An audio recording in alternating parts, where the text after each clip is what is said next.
Hell! There it is. Live from the Glass Lewis ISS torture chamber. It's an ugly place to be. It's 2023's fourth Woke Data Wednesday featuring Matt Biscardi, Lord of Board Sabermetrics, and me, Duke of Earl Grey Tea. In today's Wednesday scented bag called January 25th, ESG conspiracies. And what are you doing, Matt? What are you doing? I am looking at Strive's excellence votes. ESG conspiracies, I guess that's kind of both. That's also an ESG conspiracy, maybe. Yeah, the meritocracy is a conspiracy, I think. Anti-ESG voting. Matt, our show today is being sponsored by S-Gage, your ESG data solutions provider. You know what?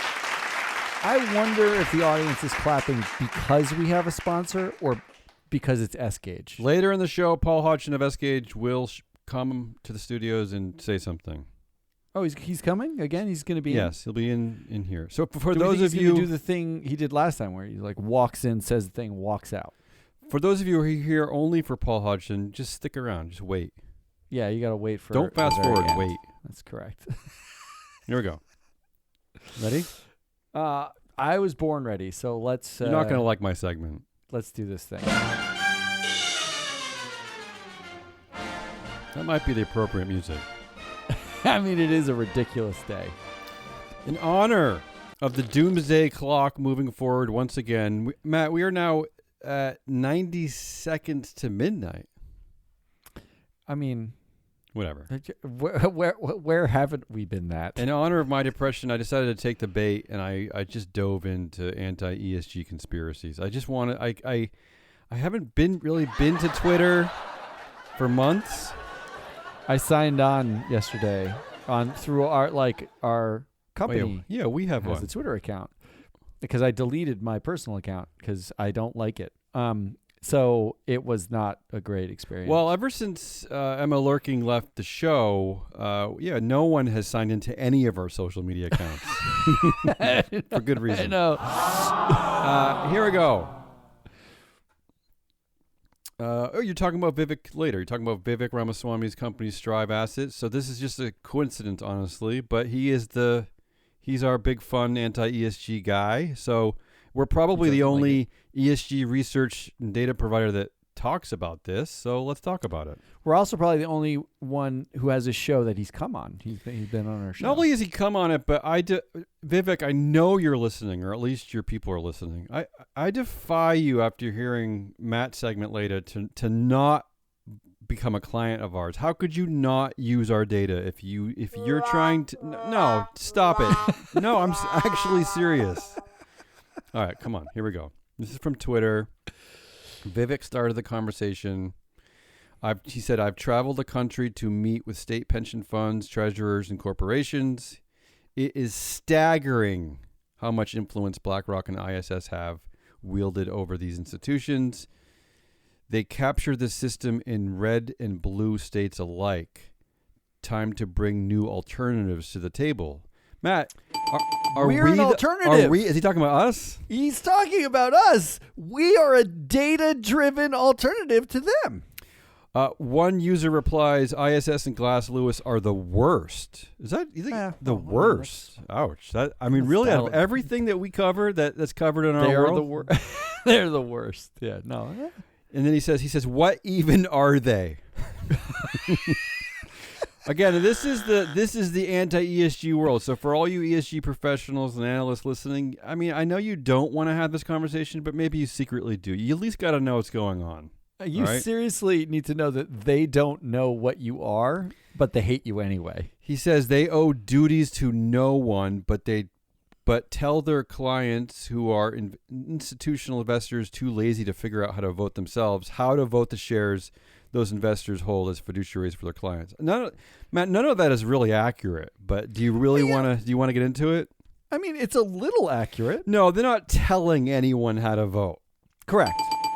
Well, they give advice, but they don't actually direct the vote. Here's what. Yeah. I mean, if we're honest about what happened. Okay, but still, I'm just saying, like there's not a cartel. There might be a monopoly, but that's where we can step in and help that. But that's not the same as no one is being forced to use a recommended vote by ISS or Glass. That's craziness. No, the reason why they use them though is because there's two reasons, right? One, if you own 8,900 companies, Of course.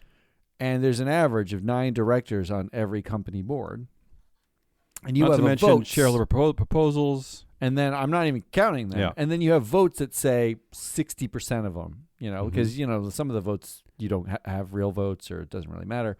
Let's say 60 or 70% of them. You are conservatively talking about like 50,000 people and or proposals every year. Yeah, I get it, Matt. If all these people are so worried about a woke left-wing conspiracy run by Larry Fink type of Jewish men, then how about this? Just do the opposite of their recommendations, and you can close your book, and you can have another hot toddy or whatever it is you do. That's it. How about that? Simple. Do you know if they did that, Do the opposite. they would vote against 98% That's the of funny part of directors. this. That's the funny part of I mean, they this. would vote against everybody. Yeah. What this show is not going to talk about, I'm sure we'll talk about it in a future show, is that the effect of the votes from ISS and Glass Lewis, the effect of the recommendation has not exactly turned the corporate world on its head. No. No. All right. No, it's exactly the same as it's always been. Moving on, Elon Musk steps in, and this is why this is why this story is going around the news. Elon Musk replies You need to 5 companies to run. You're replying to this. He applies to Vivek and some guy named Tom. He says, this is what Elon says: far too much power is concentrated in the hands of shareholder services, he puts in quotes, companies like ISS and Glass Lewis, because so much of the market is passive index funds which outsource shareholder voting decisions to them.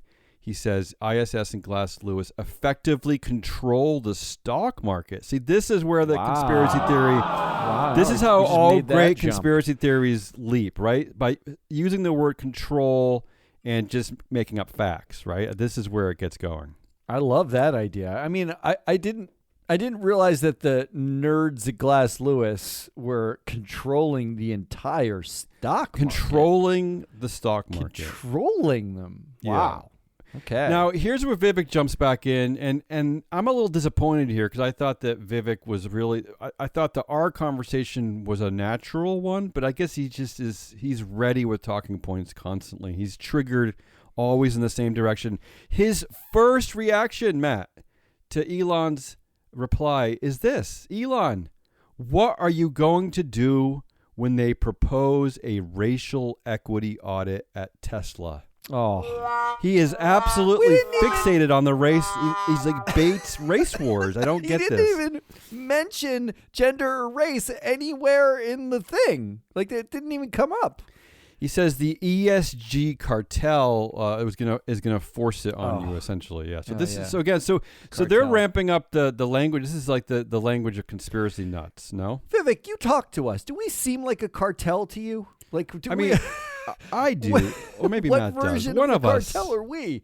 I mean, am I a drug mule? What am I? What are we talking about here? So he says, he goes on another tweet, ESG is a cartel. That's why I started Strive to break it up. And Matt, you're going to cover some of the stuff with Strive later. Mm-hmm. He says it's early days, but the signs are good. Okay, here we go. Here's where Vivek has learned. Stop it, Vivek is clearly a fan of our show because he has learned from our great Tucker Charlson, who we haven't heard from in a while. He hasn't been calling in, but I do have some. Maybe next week. I do have some notes from him. And Vivek says this. This is exactly from the playbook of a Tucker Charlson. He says, here's an interesting question for a real journalist to ask. How much money is BlackRock alone spending each month right now in just the red states?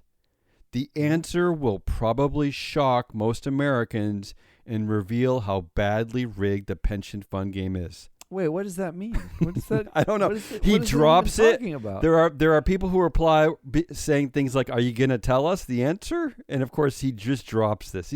You're just dropping these, these questions about things being rigged in red states and BlackRock. It's and so see vague. how the game It's works? It's so bizarre. It's almost like when he talks about excellence capitalism, he hasn't defined what excellence is. It's almost as if it's very confusing. And here's one of the replies. Someone says, "You're right, but big firms like BlackRock are not outsourcing their proxy voting, which in many ways is even worse." So wait a minute. Oh, so the opposite is what do we do?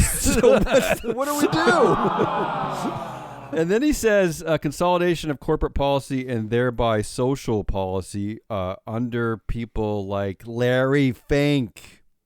So we're already back into this like game of like Larry Fink somehow is the new Bill Gatesian devil. He even has a link, Matt, that goes to a BlackRock page. It really has nothing to do with Larry Fink. So I don't really get the obsession here. Wait. Yeah. Did they settle in these threads that ISS and Glass Lewis are controlling the market and the world outsources their votes to them, but the world also doesn't outsource their votes to them, and that's worse? Yeah, it Did might they be settle? worse. No, never settled. Never settled. So we don't know how much BlackRock's spending on, quote, red states. We don't know what that is we or don't know what that what means. they're doing. I don't know why we'll be shocked.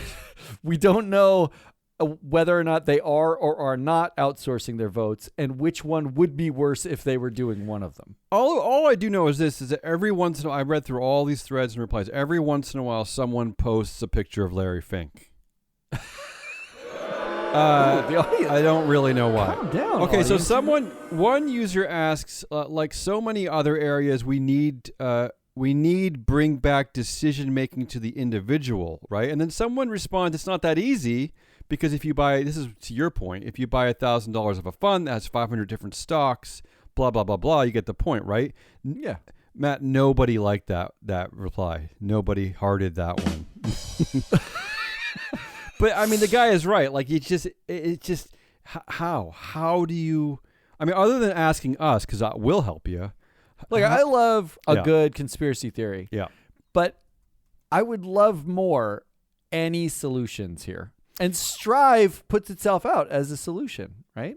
So maybe that's it. Maybe we just all need to invest with Strive and Vivek. All right, we're going to get to that in a second, but I want to throw some more pain at you. Here we go. Here's a few random other quotes that are all part of this conversation with Vivek and Elon Musk about ESG continuing to be the devil and the cartel. Now they're upset at ISS and Glass Lewis.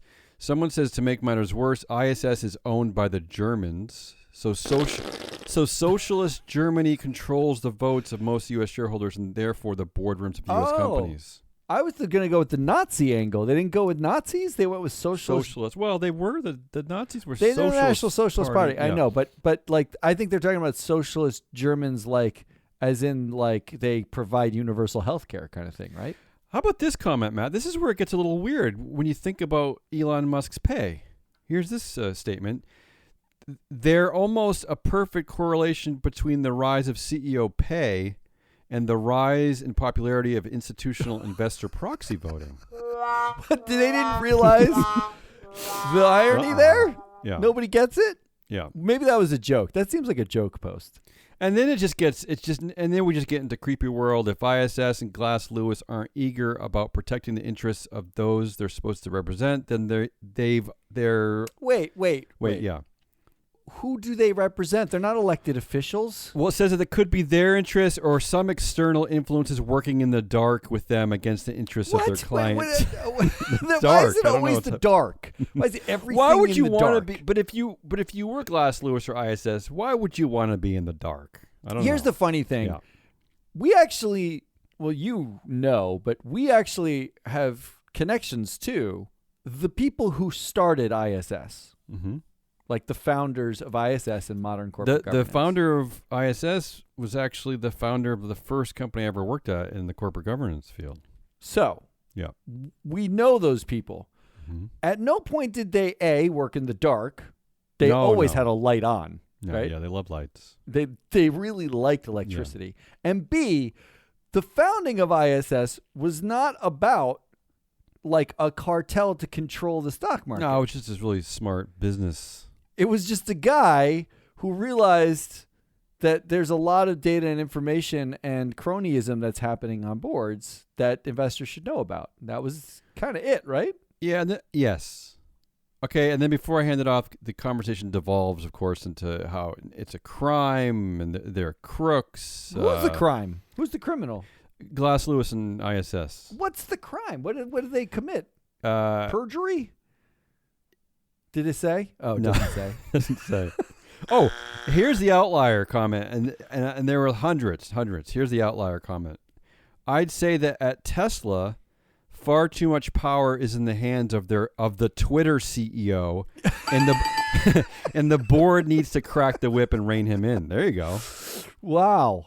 And that then- was a representative from ISS or Glass Lewis, probably. A few more. The bigger question: who controls ISS and Glass Lewis? Actually, you can look that up. I actually think that's searchable. Yeah. That's a Google search. Someone says, and now BlackRock is rebuilding Ukraine. I don't really know what that means. When did they start doing that? Yeah, and that's about it. That's it. I had to get in there and look around. Wow. This is what's happening.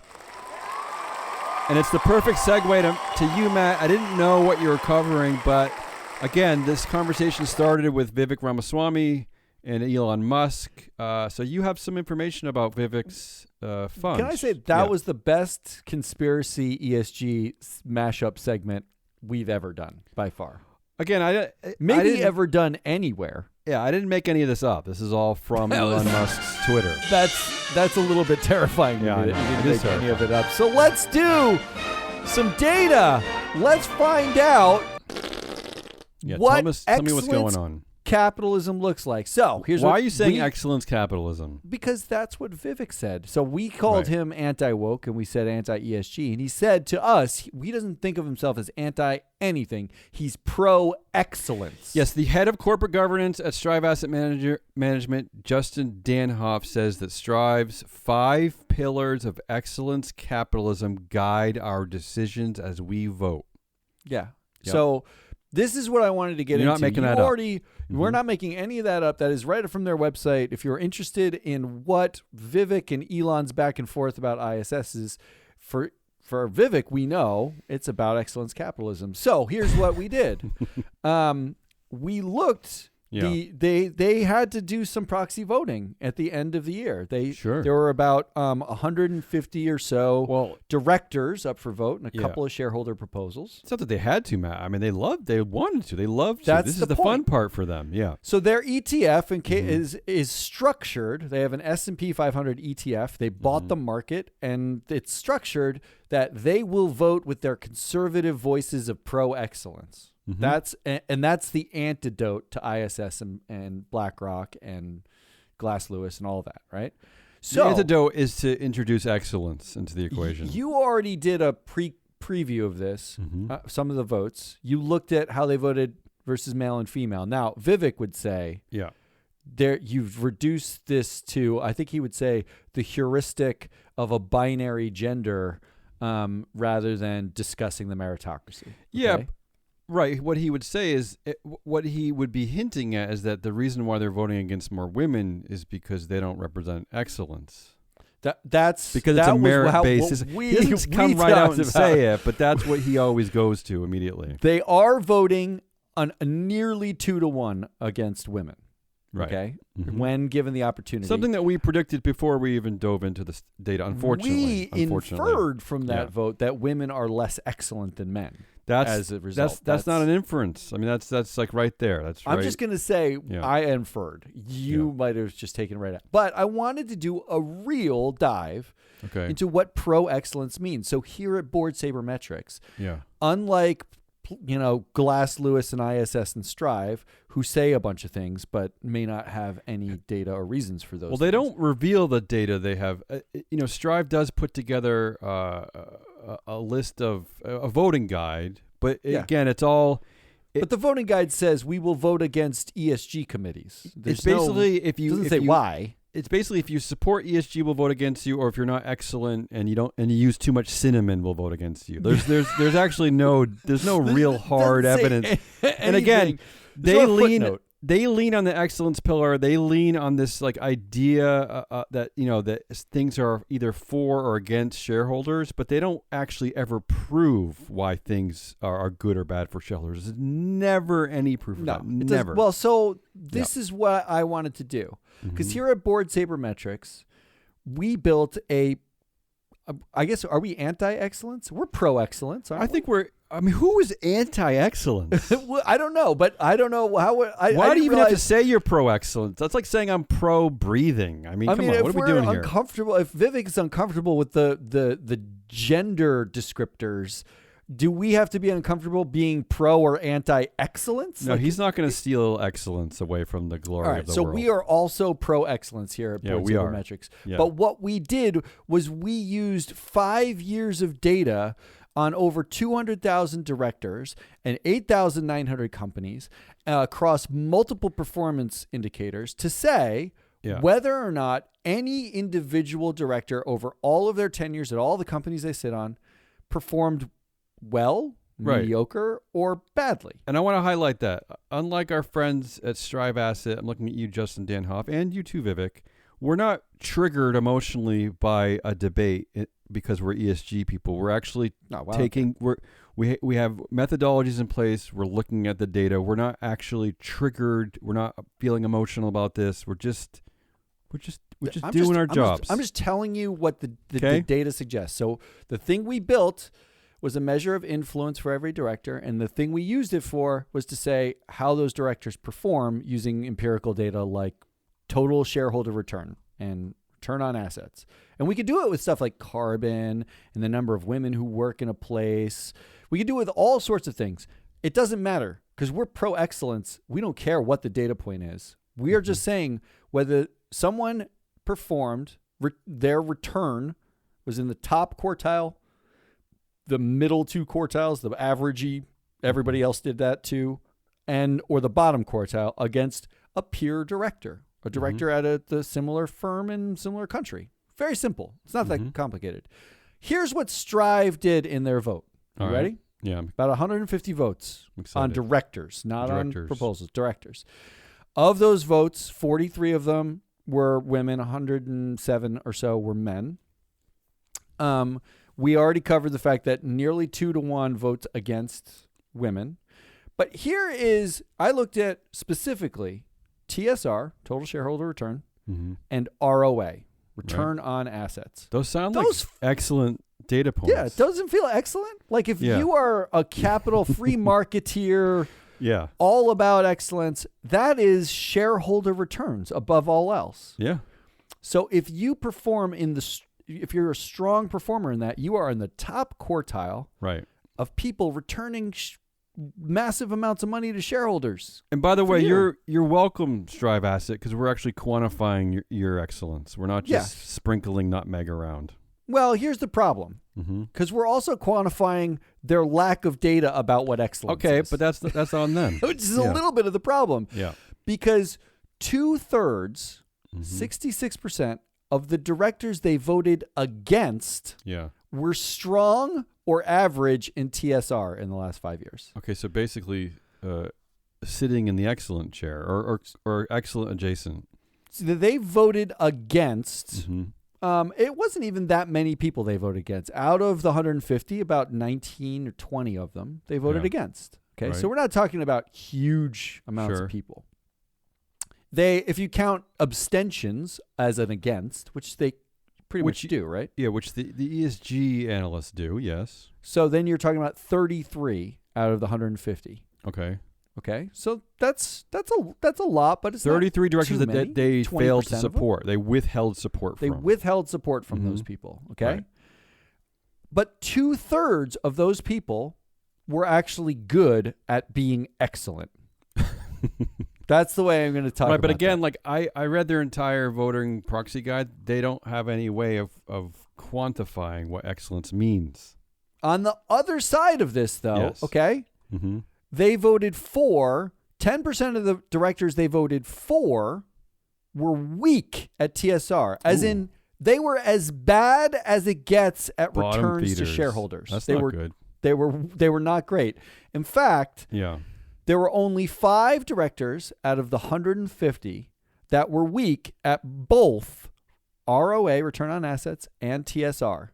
They voted for all 5. They voted for all of them. That is a vote for anti-excellence. We just discovered what anti-excellence looks like. And looking at their methodologies, the only reason why they vote for or against directors is if you smell like ESG, if your initials are ESG, if you have a tattoo that says ESG, if you're ESG adjacent in any way, they'll vote against you, but they'll vote for everybody else even if you suck. Is that what you're saying, Matt? That's what I'm saying. And here, just in case you want to eliminate other variables, the average age of the votes for and against were almost exactly the same. Mm-hmm. The average tenure, they actually voted for slightly longer tenured directors. Well, So- I don't think they'd believe in. Yeah, I think they think that looking at tenure is not a mark of excellence. Well, what I'm saying is it's not like they voted for or against some other factor that we can see in our data. Oh, yeah. No. Yes, true. We have a lot of data. So we can eliminate a lot of factors.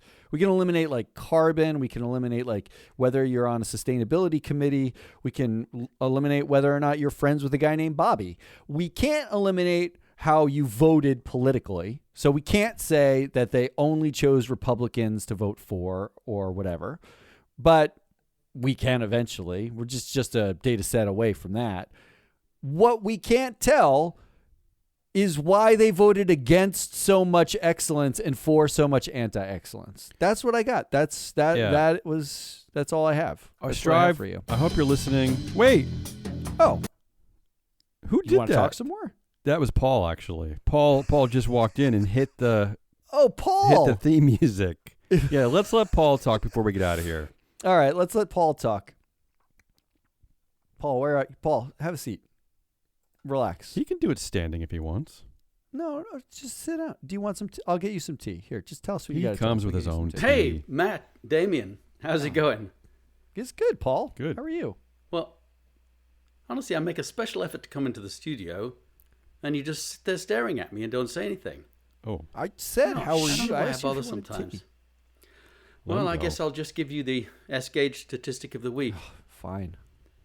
So a couple of weeks ago, I told you about stock ownership guidelines and retention requirements and the kinds of numbers of CEOs and other executives in the S&P 500 that would be covered by those. And they're pretty widespread. But I also said at the time that, that's one thing, being covered by a stock ownership guideline to make sure that you're vested in the company that you're supposed to be managing. But it really depends on what that stock ownership guideline is, whether it's got any teeth or not. So I asked the team at S-Gauge to put together some statistics on that, right? Now, they put together a variety of statistics, some on, the kinds of stock that counts for ownership. Obviously, common stock ownership, that counts definitely. Unvested, restricted stock, or even stock units also counts. That's the majority number there.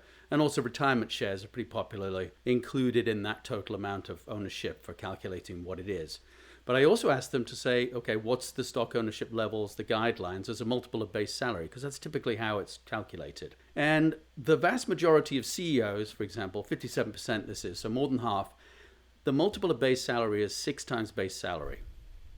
Now, when you think that most CEOs receive enough stock every single year at a level of 2 or 3 times base salary, and you're counting unvested restricted stock, that's 2 years, or maybe 3 at the most, it takes them to get to that level of ownership. Now, tenure for CEOs is going down, I know, but it's still around 5. But, we're talking not a particularly onerous one. Now, 10x salary, 10 times salary as a stock ownership guideline would seem to me something like a bit of, have some teeth in it, for example. But it's a pretty vanishingly small percentage of CEOs who are held to that high standard. It's only 5.6% and only just over 1% more than 10x. So more than 10 times salary. So for named executive officers, it's, again, more than half, 58.5%. The multiple of base salary is 3x. Well, again, most named executive officers are getting at least 1.5 to 2 times salary every year in stock, in deferred stock units, restricted stock units, performance shares, etc., etc., etc. So again, it's not going to take them very long to build up that ownership. There's 16% that has 4 times base salary ownership guideline, but again, they're not particularly onerous and not very toothy as far as I'm concerned. So it's great that we have this widespread stock ownership guidelines in the S&P 500. It's great that people have adopted that as a good thing to do, so that people are vested in the company and they have to retain those shares and not just sell them all the time. But I think we need a little bit more teeth. So that's Paul Hodgson with the S-Gauge statistic Thanks, of the Paul. week. And I'm not going to bother coming into the studio anymore, guys. Oh, I'll see you Paul. around. Okay, bye. Wow. I didn't realize actually we were going to spend that long talking about teeth. Thank you, S-Gauge. That was Paul Hodgson talking about teeth and having them. And Damian Rollis. And I'm Matt Muscardi. And this is Free Float. If you like this, I don't know why, but come back tomorrow. If you don't like this, then just buy Board Sabermetrics. Because honestly, if you don't like the cartel of ISS and Glass Lewis, but you still need data to make decisions about your proxy votes, there really is only us left. That's it. How about this? Make a promise that if you buy Board Sabermetrics, we won't make you download our podcast. I don't know that we can make that promise. No. That's all we got. Come back tomorrow. We will see you then. Goodbye.